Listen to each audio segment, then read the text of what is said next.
welcome to Tales from the Coping. This is a podcast about skating, shenanigans, and life. I'm Kate. And I'm Leanette.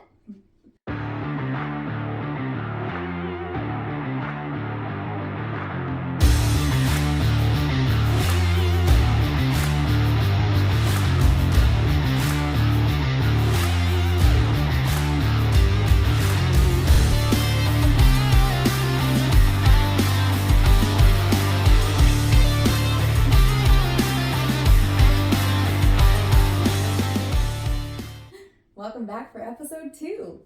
Did y'all enjoy our new intro? I sure hope so. We worked really hard on it. It was a lot of fun to make. Yep. Yeah, so episode 2, we decided to call this Let's Get Technical. And I don't know about you, but for some reason I automatically thought of Darkwing Duck when we came up with the name of the podcast. And so every time I look at the page, it's like, let's get technical. I don't know. I'm a dork, sorry. My first immediate thought was, let's get physical, Oh. or is it chemical, or whatever the song is. I was like, Yeah. I don't know. See, we're dorky. It's I was fine. singing that song in my head, and I was like, let's get technical.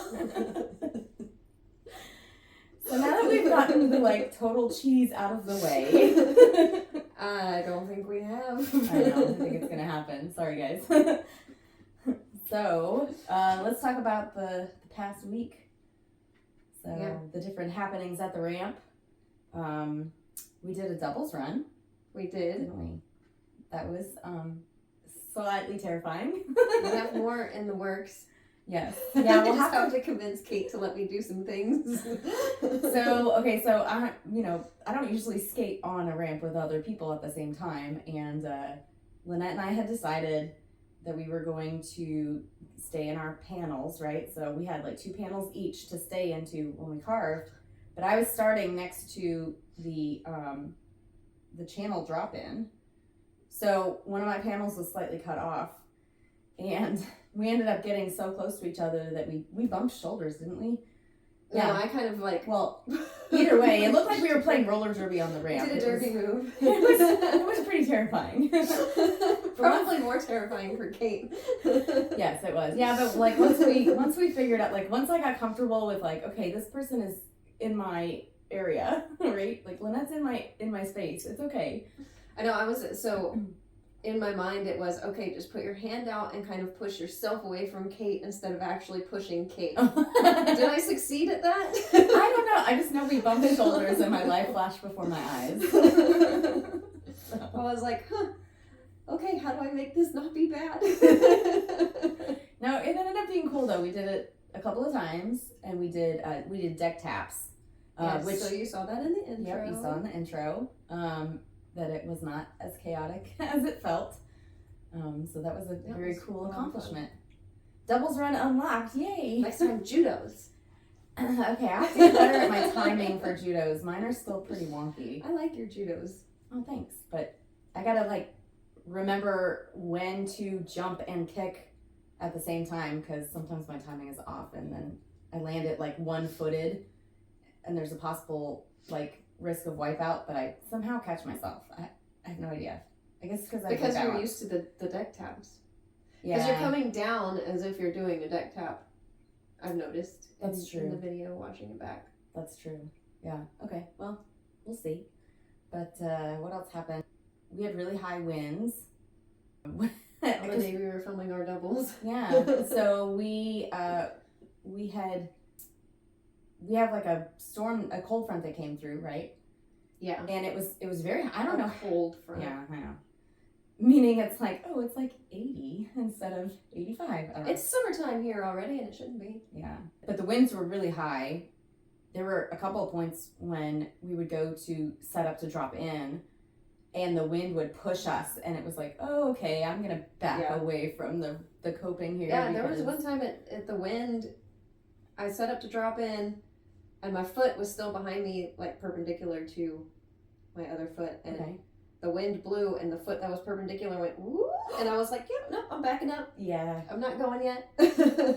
Well, and the skateboarders were kind of teasing us because they're like, it's not that bad. But then there was one time they were skating, and I can't remember who it was. I think it was Was it Mike? The wind caught his board? Blown off course. Yeah, he was like doing an air or something, and it literally pushed him while he was in the air. I'm like, yeah. I was kind of enjoying it because it was giving me a little bit more height. I did a few ho-hos. The first one I did, the wind came and picked me up, and I went like a little farther over, and I was like, oh, that felt great. And then a couple of my airs, it like lifted me up a little higher. I was like, oh, this is nice. So the wind was very supportive to you? Except for dropping in. Here you go, Leanette, we're going to push you up. Very helpful. But yeah, so the wind was crazy. And then speaking of crazy, the week before, Richard decided to do a drop-in, a very creative drop-in. He used a metal chair. I think it was Gerald. It was the blue one, whatever the blue one we nicknamed. I think that's Gerald. Okay, so we nicknamed the chairs. Gerald, he put the chair at the coping and decided to stand on the chair and jump in the ramp. And so first he was standing on the actual part that you sit on, right? So I don't know. I was hiding underneath the ramp. That's true, yeah. So anytime Richard does any, like, Richard's the type of guy where he'll run on the deck and then just jump in. Oh, God, that scares me every time. She always has to look away because she's afraid that he's going to totally wipe out and hurt himself. Because I'm totally, like a mom at that point. So, yeah. Like the mom comes out like, no. I know, I do too, but I'm like, no. And then I'm like, what's going to happen? Yeah. So I went and hid around the back of the ramp. Yeah. And I was like, okay, y'all tell me when he's done. Yep. Yeah, so he started where he was standing on the base of the chair where you sit, and the back of the chair was facing behind him. And that was wobbling quite a bit. But this is why I don't he got that. And then he decided he wanted to like stand on the top part. So Dozer went up on the deck and held the chair. He sat in the chair. That's right. He sat in the chair so the chair wouldn't move. And then Richard decided to balance up on the top and jump in. And he was successful. There were quite a few wipeouts, nothing major. It was kind of scary and crazy. And Richard, you have giant balls. I just have to say that, right? It was nuts. Yeah, so, don't do it again though. Yeah. Or at least like bubble wrap yourself. I think I had told him that night, I was like, when you're going to do this crazy stuff, wait until it's like you and Max and all the other like under 30 people. He's 30 now. He just turned 30 in February, January, something like that. But like, just wait until you have all the younger kids who, are all like rooting you on and not the moms who are terrified that you're gonna hurt. Okay, but then in the same breath, like, are we the more responsible ones? Like, we're gonna know to dial 911 immediately, and they're just gonna be like, yeah, he fell. That was the time. But I don't want to go to the hospital. Yeah, I know. I wouldn't want to either. But it's like my mom used to tell me when I was a kid and I was doing crazy things. We don't go to the hospitals on whatever day it is. Well, that's what I said during the pandemic. I was like, Jacob, don't get seriously injured because we're not going to the emergency room during the pandemic. Yeah. No, don't get, not that he's a crazy kid, but yeah. So the last couple of weeks have had some very interesting things happen.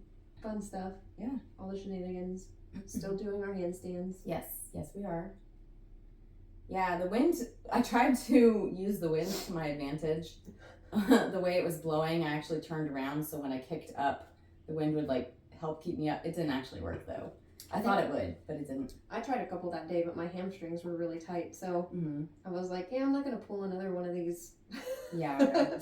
I'll just wait until I stretch it out. Yeah. This episode is technicals. Yes. Right? Okay. Technical things. Some things that people have asked about over the years, I guess. Over your skating career? Yeah. Okay. Wanting to know the differences between things. And in conversations with skateboarders too, because they're like, hey, what's this in relation to skateboarding? Believe it or not, a lot of tricks and technical things are very similar to skateboarding. For instance, stances. That's an easy one. The very basic, you have regular, goofy, and then switch. Okay. Regular is left leading. left foot forward. Okay. Goofy is right foot forward, and then switch is whichever one is not your normal stance Mm-hmm. is switch. Okay. And Richard has been working on a lot of switch. Skating lately. Okay. So. But you are regular, right? Because you're left foot forward, and I'm goofy, which, duh, makes sense. That makes a lot of sense. Of course I'm goofy. Yeah, so I'm right leg lead. Yeah, because if my left leg tries to lead anything, my whole body goes, excuse me, no, we are not doing this. And so more into that too. So on Reddit, a couple of weeks back, because I'm on Reddit too, there's a lot of good stuff. Like I get a lot of good stuff on Reddit. In the subreddit roller skating, somebody had mentioned something about learning to skate switch. Okay. And whether or not you need to learn to skate both ways. You don't, because you also have frontside and backside. Mm-hmm. Which, so if I'm a regular skater, frontside for me is going to be turning left. Okay. And backside for me is going to be turning right. Everybody's different in which is easier. Mm-hmm. Frontside is easier for me. Frontside's easier for me also. I'm working on backside, but for some people, backside is easier, which I find mind-boggling, but that's just, every human is different. Mm-hmm. You can learn to skate switch, but it's very hard.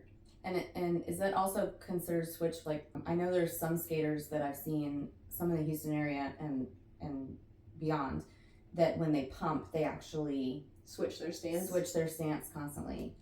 Does that, because I know like when you do cartwheels, I switch. You have to switch because of the way you set up your cartwheel, which Mm-hmm. I don't. My fakie cartwheel, my right leg is still in front, and I just whoop. Yeah, because I can't cartwheel with my left leg. I tried. I tried to change it where I didn't have to switch in the middle, because when I go up and then come back, because I go up on a mini ramp, I usually stall and then come back into the ramp switch. Okay. On the vert ramp, I'm not quite comfortable with stalling it and switching at the top to come back in yet. I have tried to cartwheel with the left in front, and it just I don't know, I don't understand those mechanics. Yeah. So I can't do it on both feet. Okay. So the switching is easier. It would be nice if I could do it with my left leading a cartwheel left, because then I'd be able to get that pump down the ramp and up the ramp easier. Okay. To throw my feet around, and I could get higher. But that's on the vert ramp. On the mini ramp, especially at Easy Summit, because it's a metal ramp, I'm going so fast it doesn't matter about the pump. Oh yeah, that's true. So, but on the vert ramp, I need that pump, and I've been working on it.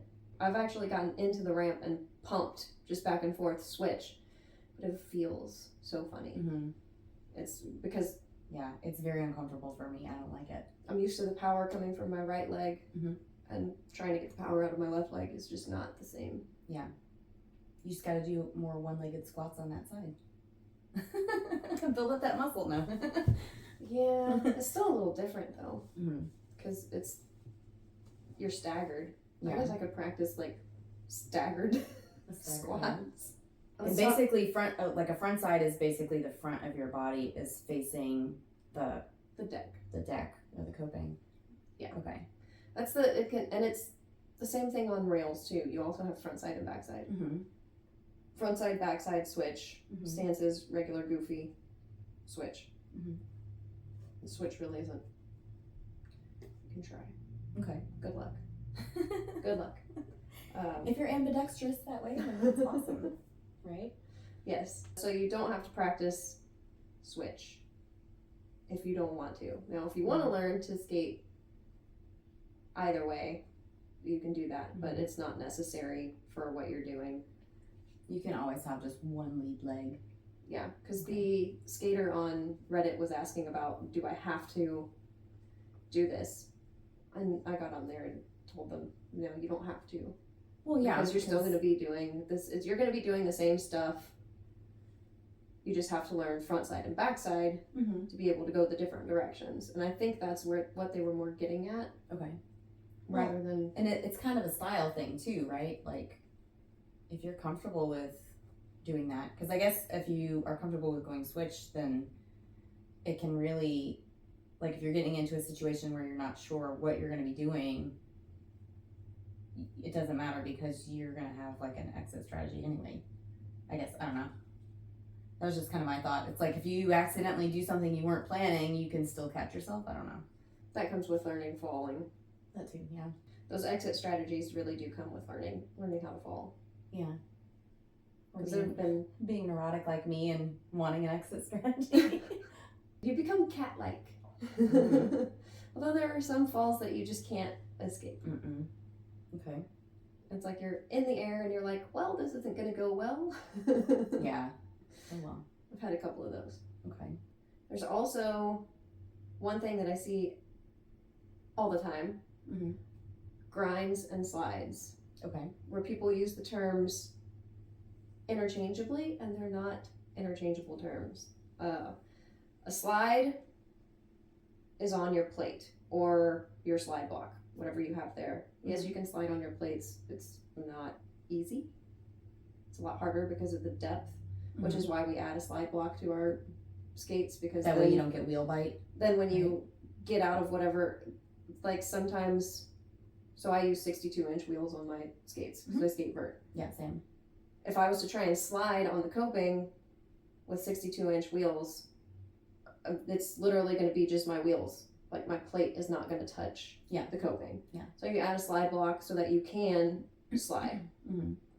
Grinding is on your trucks. Your block never actually touches anything when you're grinding. It's just the flat part of your trucks. Right. Okay.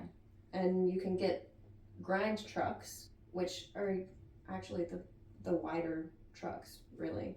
Okay, so like my penny trucks, I have 3-inch pennies on my Vans shoes. Yeah, for grinding. Yeah, and they actually have a flat surface on the bottom. Right. Okay. Which makes it easier to grind. Except for the fact that my kingpins are too long, and even though I've shaved them down, it's still... Yeah, you need to get that looked at. Yeah, I know. I need to fix it, but it's fine. I can't do 50/50s yet anyway, so I'll get there. But I guess that's kind of like as far as being adopted from skateboarding. So that would be the difference of like on a skateboard, a slide is a board slide, right? A slide is a board slide. So they would be sliding with the actual board in between the wheels. Right. And then they have trucks. Which so is would do kind of like the plate on our skates. Okay. And they also, skateboarders actually also put slide rails sometimes. So sometimes you'll see the little, sometimes they're colored, sometimes they're white, like strips on the sides of their board.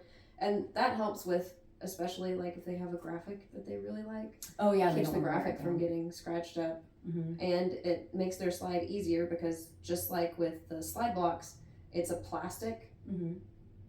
And so it makes it sliding easier rather than like wood. I mean, wood's not bad for sliding, but... No, that makes sense too, because like when I first started learning to drop into the vert ramp, I was thinking, just like in a mini ramp, I was thinking, oh, I'll put my slide block on the coping, like cradle, and drop in. And that's why I ended up having that really bad bail, and I literally jumped because I accidentally slipped, and I tried to reel myself back in, but I was at that tipping point where it was like, sorry, you are going in the ramp whether you want to or not. And so I like panicked and I jumped, and so I literally jumped 13 feet onto the flat. It was super fun. So now I was terrified when you did it. I was like, oh my God. I thought I was gonna die for real. Now when I drop into the vert ramp, I know I have to position the coping in that small space right where my wheels and my slide block meet. So there's like a slight tiny space, and that's what catches on the coping for me to drop in, because it gives me enough time that I can shift my balance to be able to step in. That was trial by fire learning. I do not recommend that, you guys. oh, wait, can we do this like a radio show where it's like, hi, Leanette, thanks for taking my call. Love the show, long time listener, first time caller. Can you explain the difference between monkey flips and Miller flips? Thanks. Why, yes, caller, I sure can. She's been dying to do that. I really have. She has rehearsed it so many times. All right, don't be giving away my tricks of the trade here. Oh, come on. It's supposed to be funny. I know. It's what you do to Cody all the time. Cody. Hi there. Nice to see you. Thanks. Okay. Yes, monkeys and millers. I get all the time. So I do miller flips. That is what I do. Mm-hmm. I can't do a monkey flip to save my life. I can't land it at all. Although I tried this week at the vert ramp. Mm-hmm.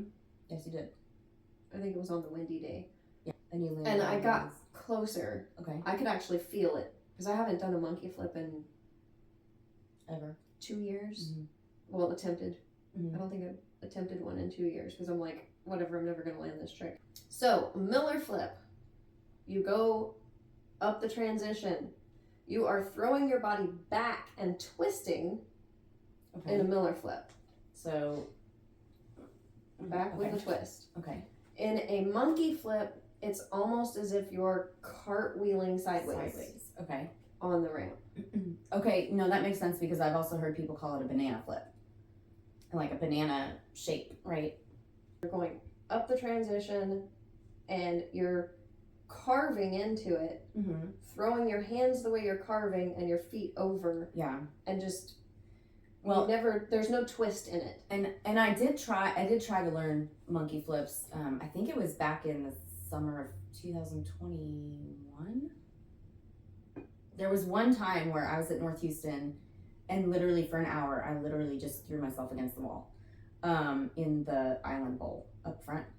And Katie was teaching me at the time, and she said when you go to do it, you actually try to let your wheels ride up as long as you can, and then as you throw your body sideways, you don't plant your hands exactly where your feet were, but you plant your hands up as high as your feet were. Yeah, kind of to the side of where your feet were. Yeah, because you're carving into it and you're throwing your hands over farther than where you're going, and then your feet are going to land on the other side of you. On the other side farther. Of your hands. Okay. So it's a rainbow. Okay. Which I have not mastered the landing of. Oh, no, me neither. The flip part is good, but the landing I haven't figured out. Okay. And then once you bring it up to the coping, it will look really cool.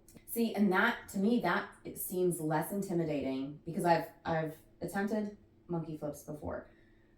I do not want to attempt a miller flip because of the whole going backwards and not being able to see your landing. That is extremely intimidating to me. Even though I technically have flips from gymnastics, like I'm sure my muscle memory would still kind of remember what to do, but it's like terrifying to me now, especially at my age. I'm like, I'm good.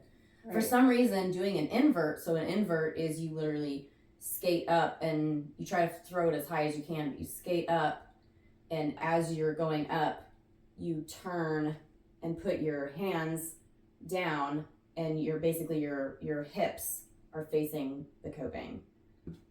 And then you try to snap your feet down underneath you as fast as you can so you can land back on the ramp.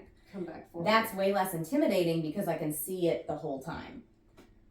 So it's basically like, kind of like doing a ho-ho, but instead of just doing a ho-ho going into it front ways, you're jumping and turning.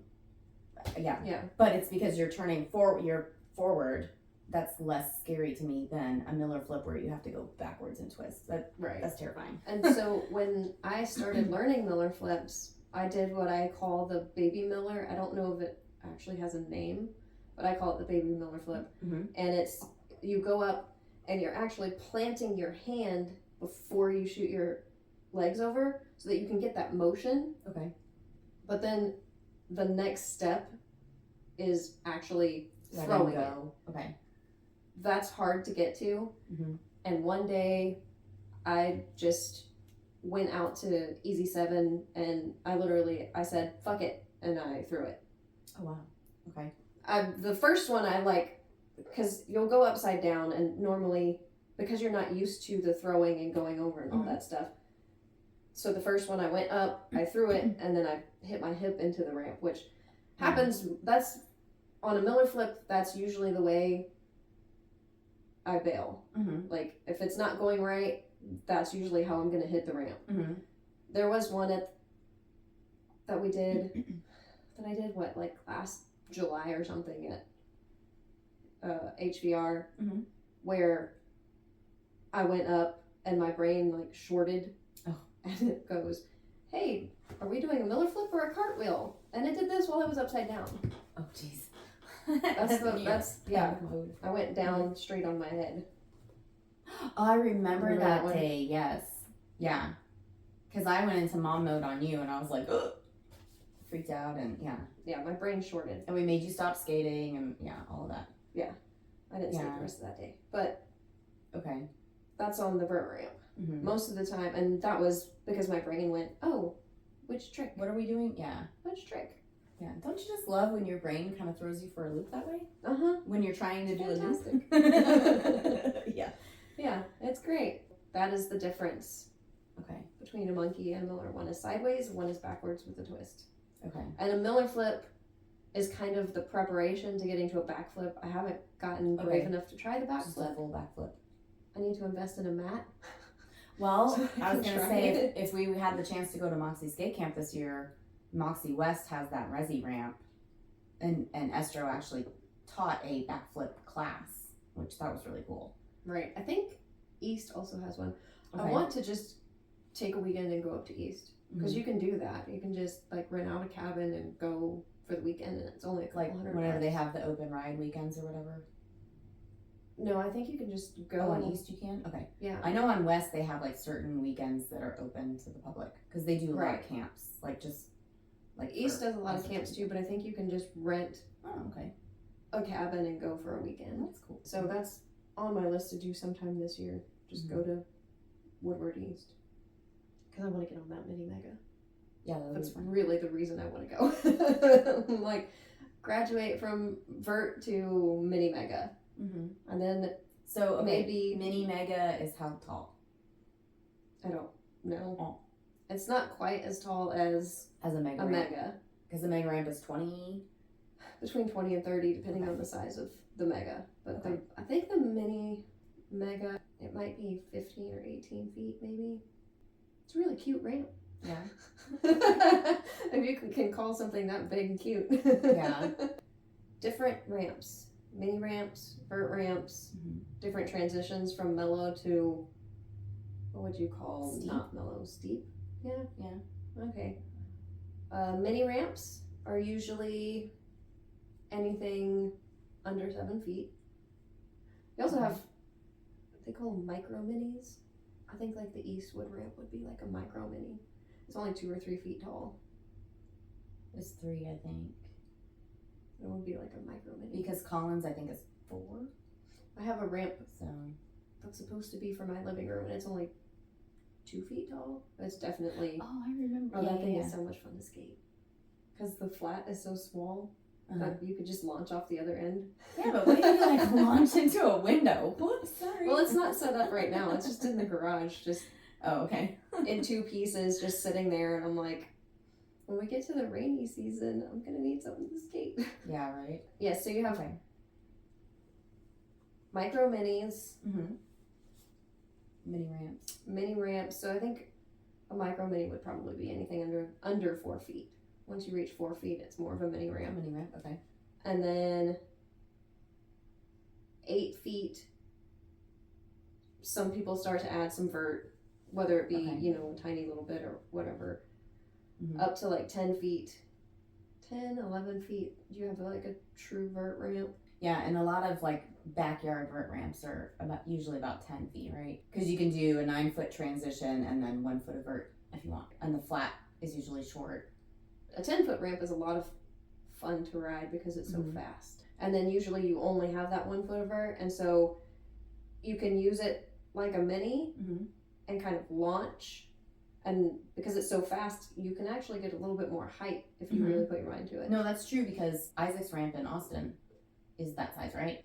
And that was cool because that helped me learn timing as far as how to air and when to air, to where I could actually get over the coping, air over the coping. It wasn't a ton over the coping, but it was a big confidence booster. Especially going back to HDR, you have to work harder. Because it's bigger and longer flat and all that stuff. There's more effort you have to put into it. Yeah, I remember when we got back to our first vert session at HBR after going to that was a reacclimation session. Yeah, it was like, oh, wait a second, I have to. Okay, wait. Yeah, couple of runs. No, but it was great, like doing backyard mini, because you're like, hey, Cool. I Just can do flying this. around And that's there. how I learned slashers on that ramp. Yeah. I got slashers for the first time, which was really My cool. Maryland was the highest it's ever been on a vert ramp. Yeah. That's where that picture, if you look at my page, my profile picture is that Maryland that Okay.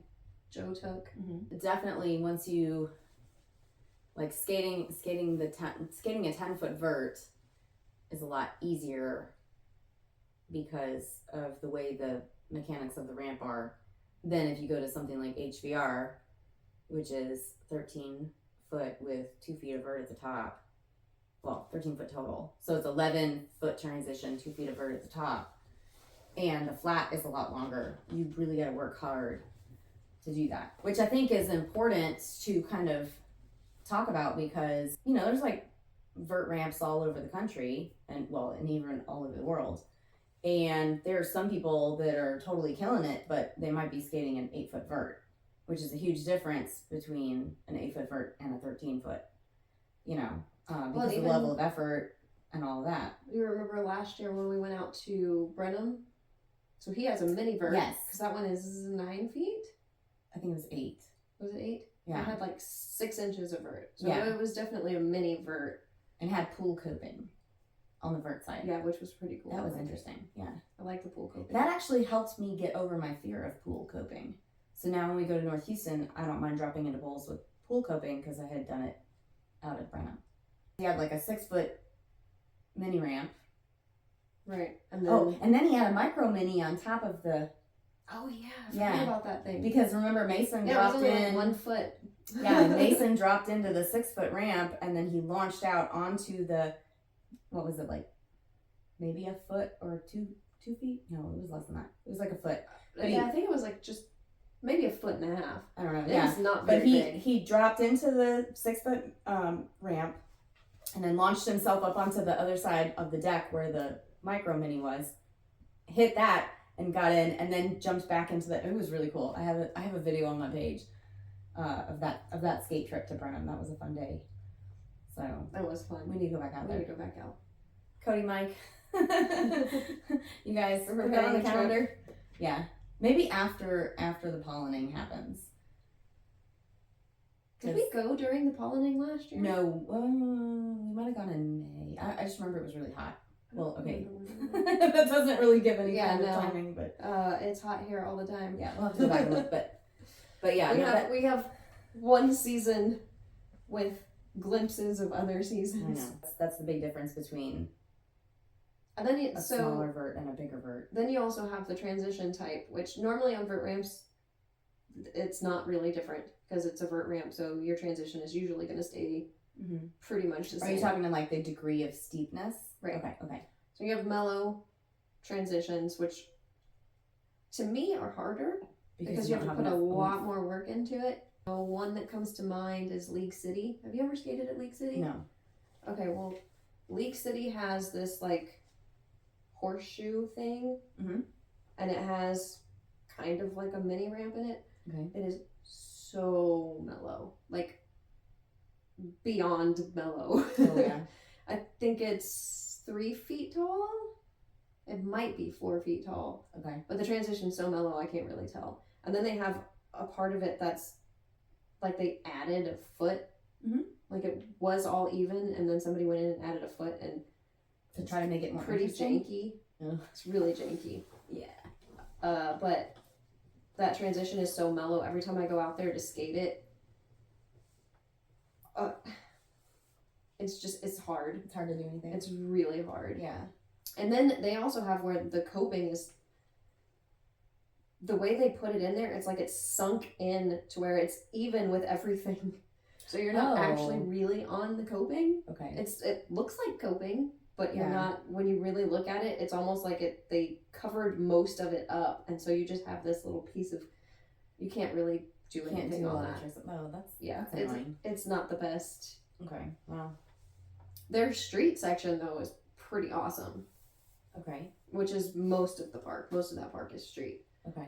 If I skated more street, that would be a pretty awesome park to skate. But yeah, if you're just doing mini ramps or, learning to do a mini ramp, it's extremely mellow.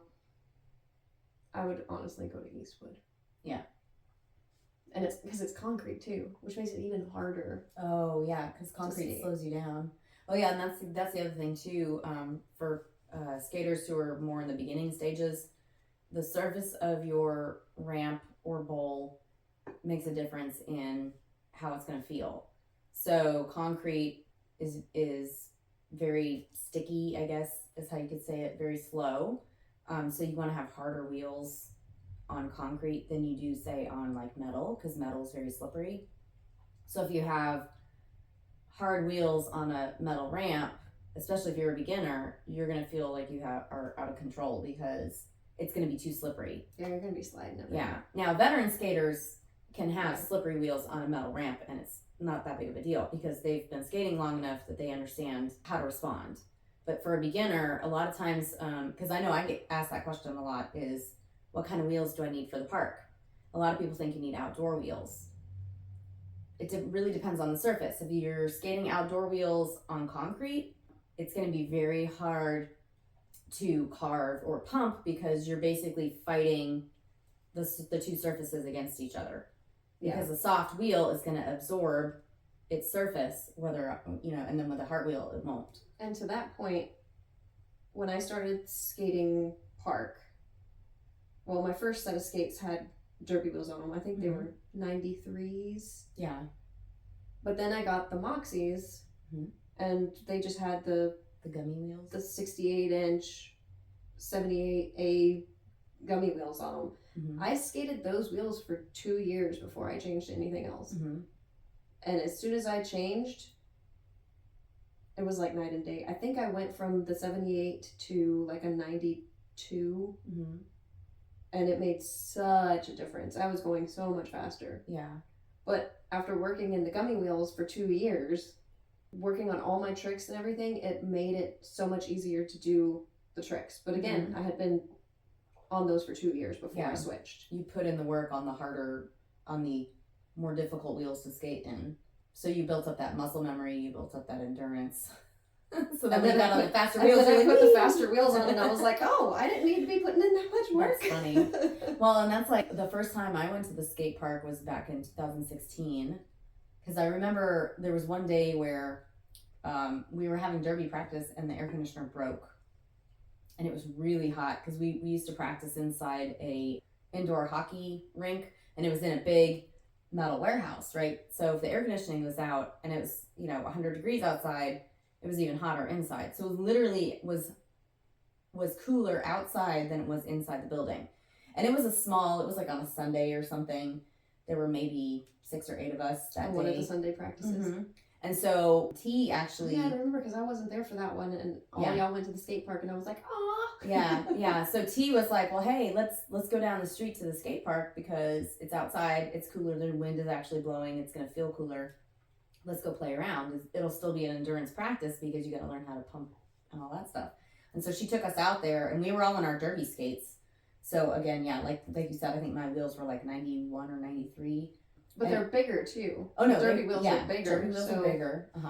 And I had Bont hybrids at the time, so I had no ankle support or anything, which is fine because that's what I learned how to skate on. So we went out to the skate park and kind of played around, and that was pretty cool. And then when I was like, okay, well, I'm interested in this, I'd like to try to do it eventually, but I couldn't because of Jason was sick a lot. When my derby skates finally fell apart because I was literally duct taping them closed, that's how bad they got. I didn't have money to buy a new pair because all of our money was going to medical bills. So the whole team pitched in, got together, and surprised me at a practice one day. I'm like, doing the coach announcements, like, these are the upcoming events you need to sign up for, blah, blah, blah. And then everybody surprised me with 2 basically gift certificates. One was to buy a new pair of Bont derby skates, and then they had enough money that I could buy a pair of Moxies. And I remember that I was like completely floored by everybody's generosity, and I was like trying not to cry and all that.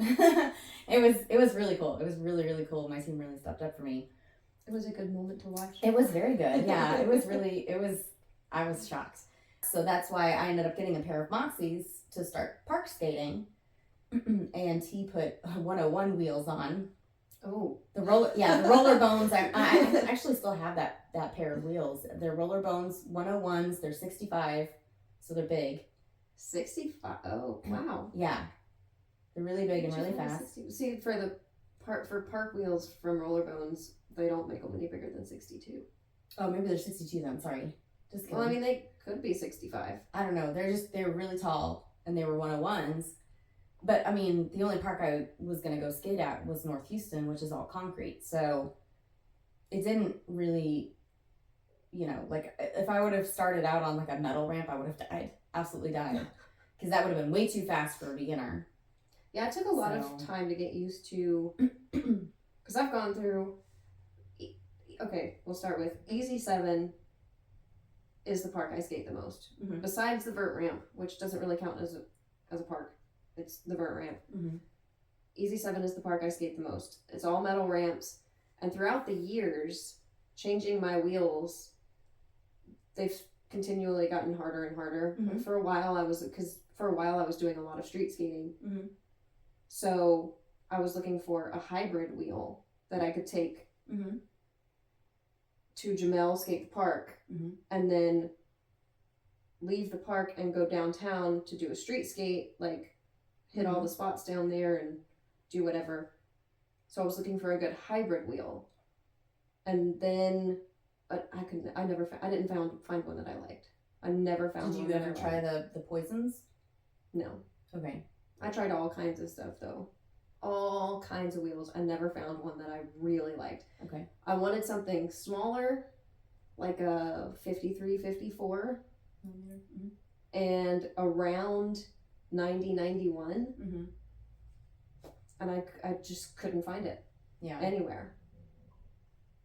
Fast forward now, it doesn't even matter. If I'm going to skate the ditch at Easy 7, which I actually need to buy a new set of wheels. Rollerbones, the Bowl Bombers, they have the 57 101s. Those are really great for skating the ditch. I love the Bowl Bombers. I absolutely like. Even though the ditch is crunchy concrete, like 101s are. See, I would be too nervous to use 101s. In the ditch, they're. I would want something. And the only reason I need the 57s is because when I go to slide on the parking blocks that they have down there at the top of the ditch. Oh yeah.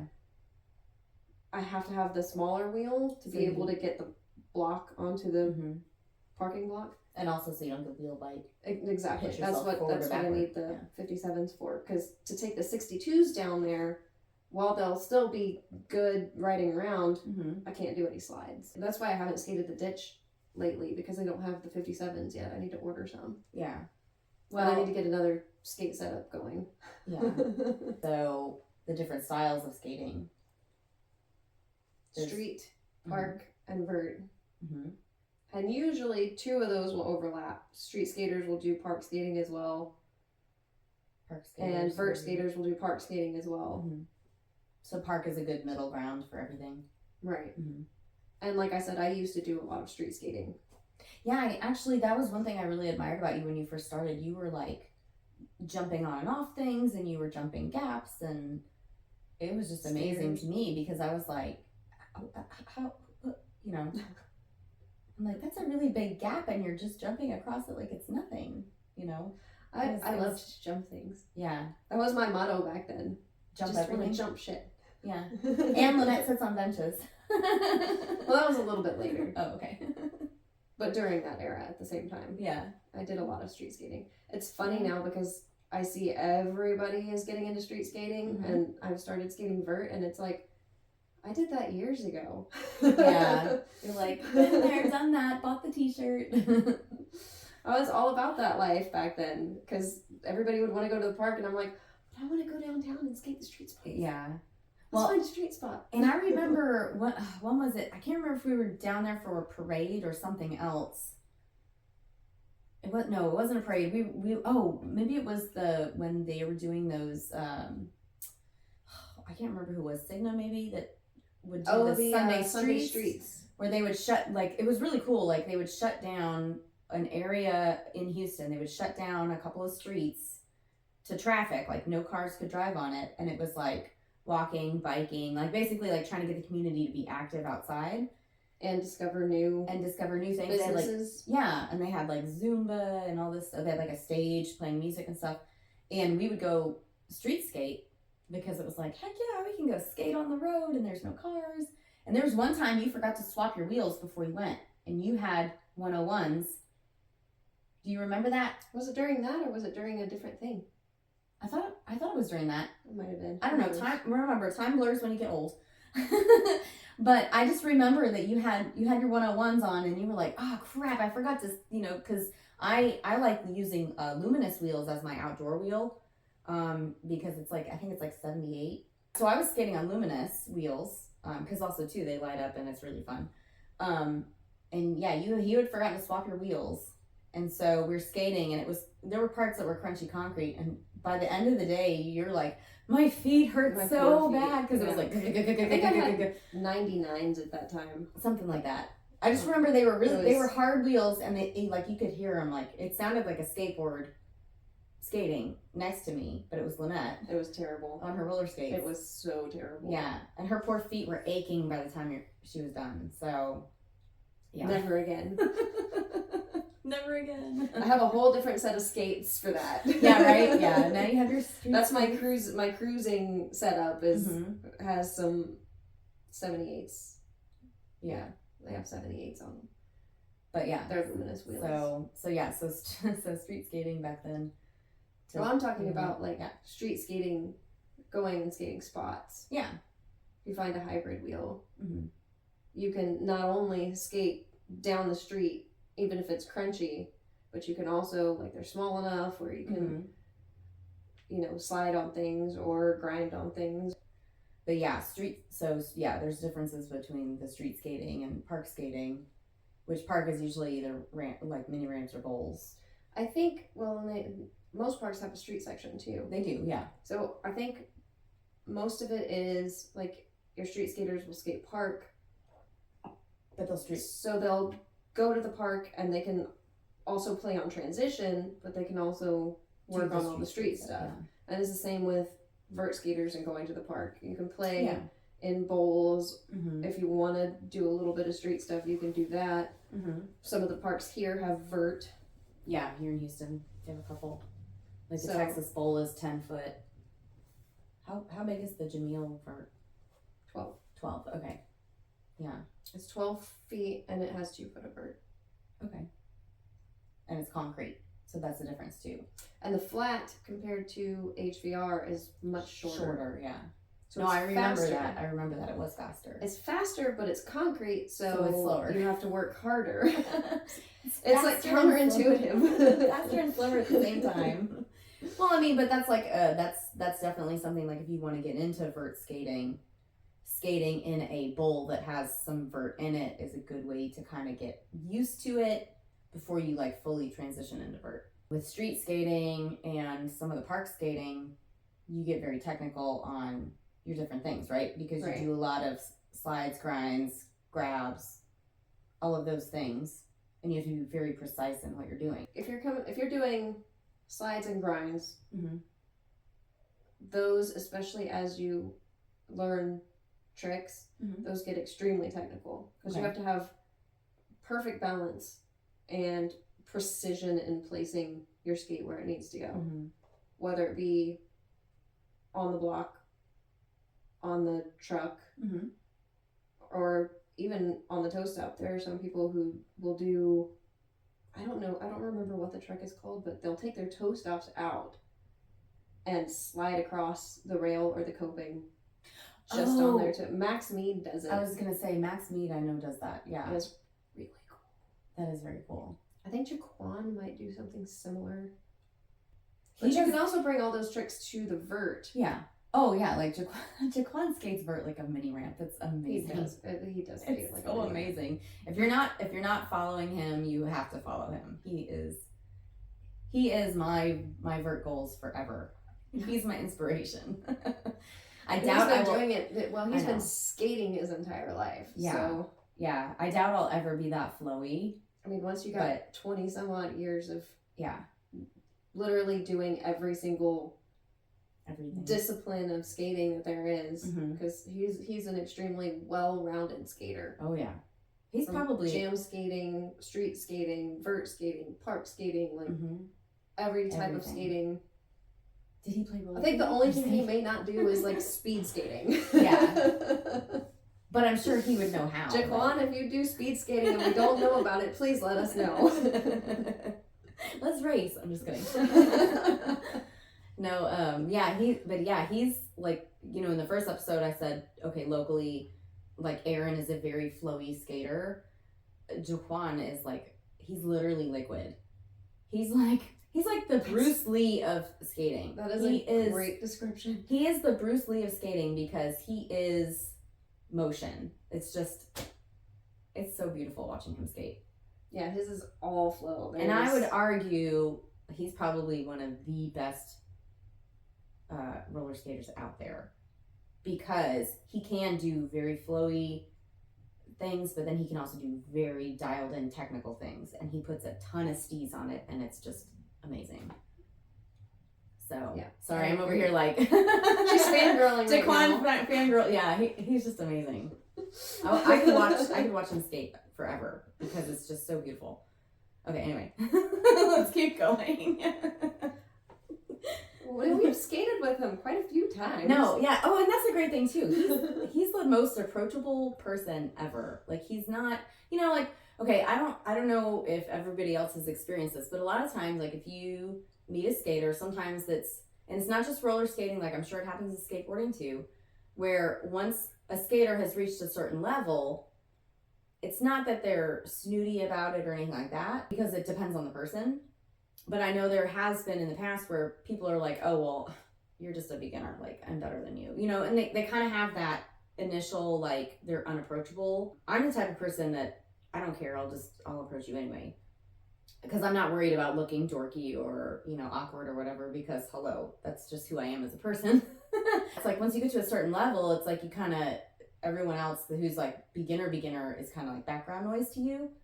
And he's never been that way at all. Like he's very open and willing to, you know, talk to people if they have questions, if, you know, whatever, and he'll stop what he's doing and talk to you about it, which is really cool. And like I said, not to say that, you know, people out there that are at that level are snobs or anything. I think that's one thing that I would like to see in the skating community is it's more inclusive, I guess. Okay, should we talk about events? Yes. You have your list of events that are happening? Yes, I have the list. Yeah. Let me see. Okay, March 18th.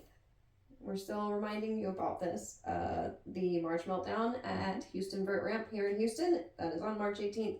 I saw that they are selling tickets.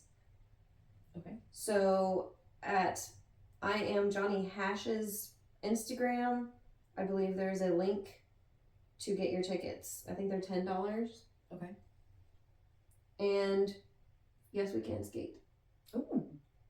So I think we have to buy a ticket. I don't know. We'll talk to Scott. Okay. We'll discuss that after this. Yeah. Also on March 18th, the Bowl Bash In Dallas. up at Garland Skate Park in Dallas. Mm-hmm. It is Mizo Skates who is coming into town to teach and skate a session. Cool. And you can find all of that at Brain Freeze Skate Wax's Instagram. We're going to go into Blading Cup, which is April 28th through the 30th. Mm-hmm.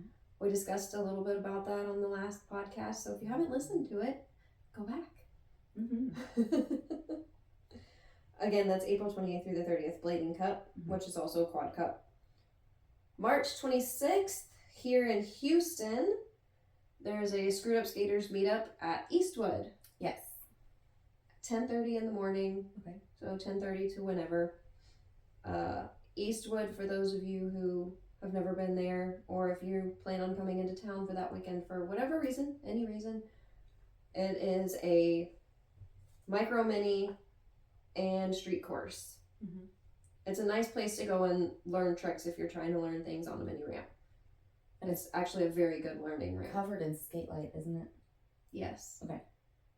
I haven't been there in a little while. I know they it was fixed starting it. to fall. Oh, so they did They fix fixed it? I Awesome. did see, yeah. That's fantastic. I think Half Caps for Cuties had posted a video and was like, "Look, it's fixed." Yeah, because if That's it started, it gets a lot of activity. And it's exposed to the sun. It's exposed to the sun, all the elements. There's no cover or anything, and so pieces of it were starting to chip away, so where you could only use like half of the ramp.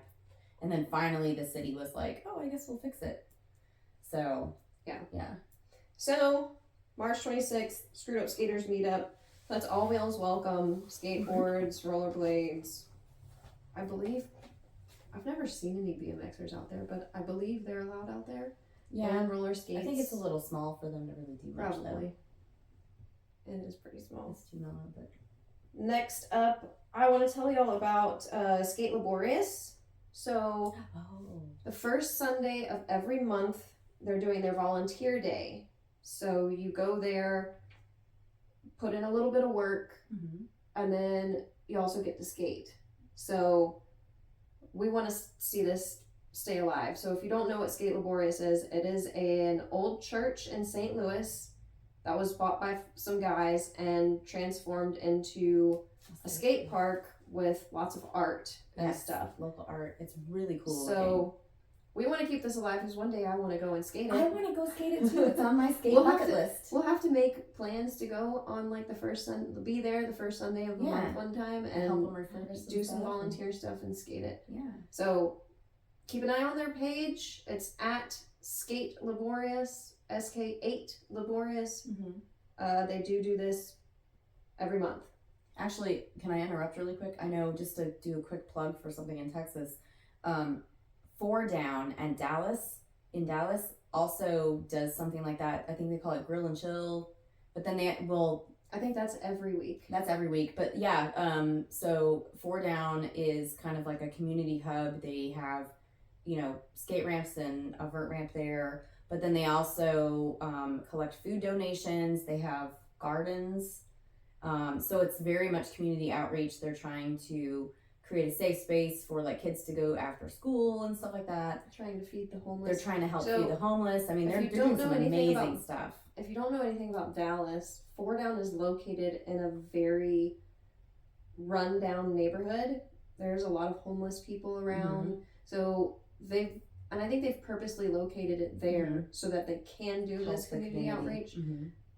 They grow their own food and they give it to the people around there. So it's a very good cause. If you want to help, that's one thing that's really cool. I like that it's like the skate community giving back, which is really awesome. So I would like to eventually get to Dallas, because don't hate me, Texans, I haven't been to Dallas either. But I would like to go there and support them and also skate, because some of their stuff looks really fun to skate. So okay, we'll do that. Continue with the events. Sorry, I just wanted to give them a plug. Okay, then we have Moxie Skate Camp. We talked more about this in the last podcast, the last episode. There's one at the end of April, one at the beginning of May. They sandwich Quad Cup. For more information, go reference that episode. Give this a view. You can also find this at moxieskates.com and their Instagram page. November 9th through the 12th, our favorite event of the year. Banger in the Hangar. We can talk about this all day long. Yes. We talk about it all year long. We really do. It's basically like our Christmas. It is our Christmas. It's the best time of the year. An entire week. It's an entire week for us because we put in a bunch of work and help Scott, and we help get the property in shape, and then we're skating it every night that week. That's a good time. It is. It's a good time. Yeah, so don't bother us that week. We'll be busy. Maybe we'll do a live show. Maybe. That would be pretty cool. So yes, that is November 9th through the 12th here in Houston. Come visit us. Come skate with us. Let's have some fun. Yes. I am part of the Drive Clothing now, which they make a lot of really cool graphic tees and sweatshirts like, hey, high fives, good vibes. I have one too. She just got one. Take risks. They've got some really cool stuff. They are branching out into active wear, so now they have like leggings and sports bra sets for women. They have some biker shorts if you're into biker shorts. for guys, they're doing a bunch of like basketball shorts and tank tops and stuff.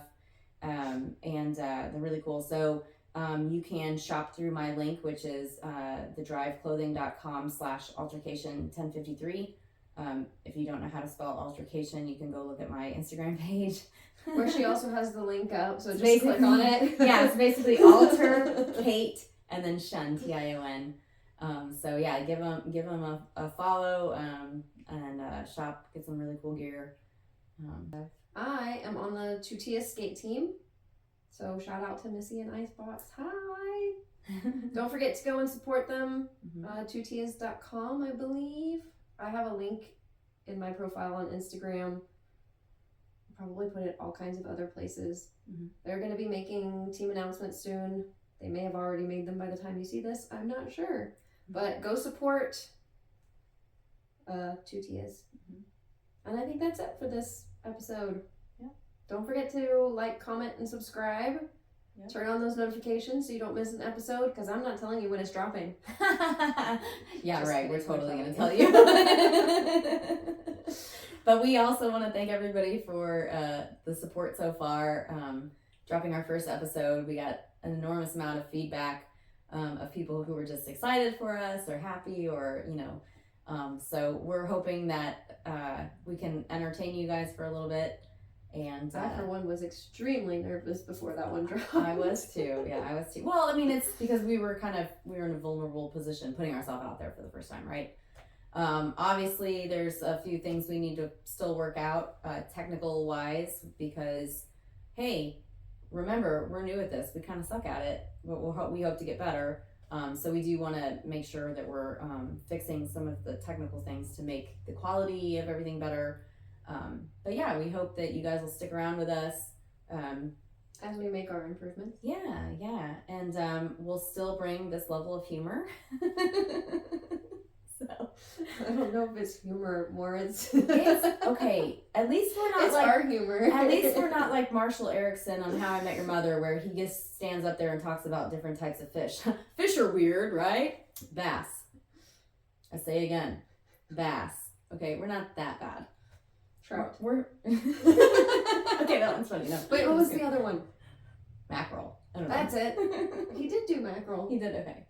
Yeah. So I mean, at least our brand of humor is a little bit better than Marshall just naming off fish. I thought it was hilarious. I laughed the entire thing. Oh, I love Marshall. I'm basically Marshall. Okay, like I could go watch him do stand up just saying fish names. Yeah. Just kidding. If we rate the crew as far as like who they are and How I Met Your Mother, I'm totally Marshall. Yeah. I'm Robin. Yeah. Aside from doing this podcast where everything you hear when I'm editing is coming from Kate. I texted her after editing the first podcast, or while I was editing it, and I go, Kate, I think I'm gonna start calling you Robin Trebotsky because I'm about to start making this drinking game, and I don't know if I can get it edited if I start that. Yeah. Yep. To all you college kids out there listening, Oh, and yes, I must mention, Cody and Mike, you guys are still not cool enough because you have never watched How I Met Your Mother. And that's a public call out. A public call out. Yes, because I fulfilled my end of the friendship bargain. I started watching The Office. Cody did not start watching How I Met Your Mother. I'm very disappointed in you, sir. And I watched that movie, whatever it was. Oh, Land of the Lost. That one. With Will Ferrell. That they kept quoting. Don't be afraid to point the toe. Yeah. When I was watching that movie, I swear it was as if I had already seen the whole thing because y'all quoted all the way through. Yep. Chaka, master's not pleased. Did he say chorizo tacos? Yeah. Yep. I can't quote it. If you haven't terrible seen at quoting things unless I've seen them 5 million times, like I have How I Met Your Mother. It's fine. I can see something like twice and then I've got it. So yeah, but that's because I'm visual and audio learning. So if I see it and hear it at the same time, it's in there. Yep. Just don't ask me to do math because that doesn't ever translate.